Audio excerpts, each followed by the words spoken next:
Good morning students. Today I am going to teach you another application of Gauss's law, that is electric field due to a uniformly charged thin spherical shell. And there are two cases in this. That is first we are going to find out the electric field outside the shell, and secondly electric field inside this shell. First, let us discuss the first case, that is we are going to find out the electric field at a point outside the shell. This is the shell having charge distribution Q and surface charge density sigma. Capital R is the radius of this spherical shell and small r is the distance to P from the origin. So electric flux at P we can find out by this equation, E dot ds. Phi is equal to E dot ds. That means E delta S cos theta. In this case, see, electric field and area, that is delta S, at every point are parallel. At each and every point, electric field and area both are parallel. Parallel means they are on the same line, no angle is there. So here cos theta will be cos 0, angle is 0. So it is E delta S cos 0. Cos 0 is 1, we know. So it is equal to E delta S.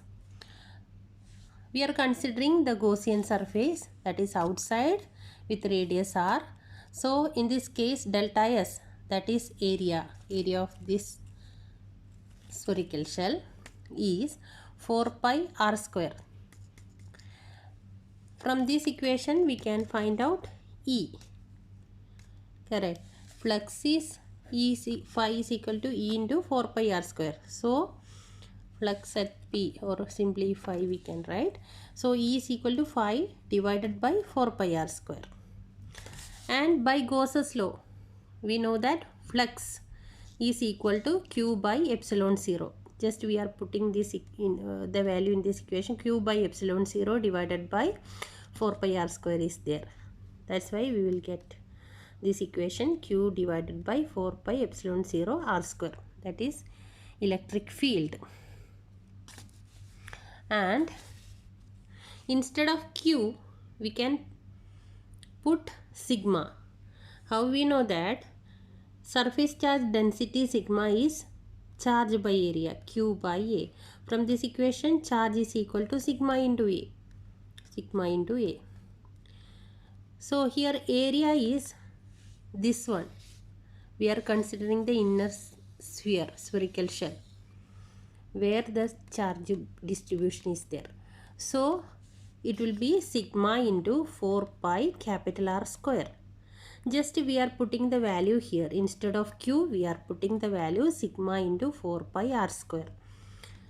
So if we put this Q equal to 4 pi sigma into 4 pi r square here, the equation will change like this, and we will get it is electric field E is equal to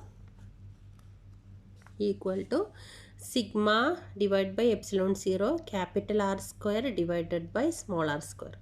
So this is the final equation for electric field outside the spherical shell. And next we are going to explain the electric field inside the spherical shell. So this is the spherical shell having charge distribution Q, surface charge density sigma.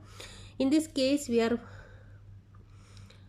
finding out the electric field inside this shell. Consider the point P here having the radius r. This is the Gaussian surface now inside. That's why small letter r here. And capital letter R, that is the radius of this spherical shell having charge distribution. So in this case we know that phi at P, like before, phi at P is E delta S, that is E dot delta S.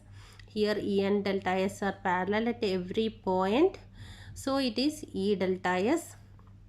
And by Gauss's law we know that phi at P is Q by epsilon 0. So we can write these two equation we can equate. So phi P is equal to E delta S equal to Q by epsilon 0. Here see, the charge is on this outer shell and inside no charge is there. That means Q is 0. Q0 means of course the electric field will be 0. So the electric field, we can say the electric field is 0 inside a spherical shell having charge distribution Q and surface charge density sigma. So electric field will be always 0 inside a spherical shell. That's why suppose we are sitting inside this spherical shell having charge distribution.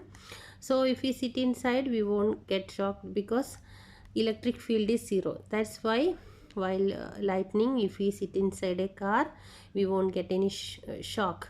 Why? Because electric field inside the car or shell is 0. So we will be safe. So in the next video, we will go to the next chapter. Okay.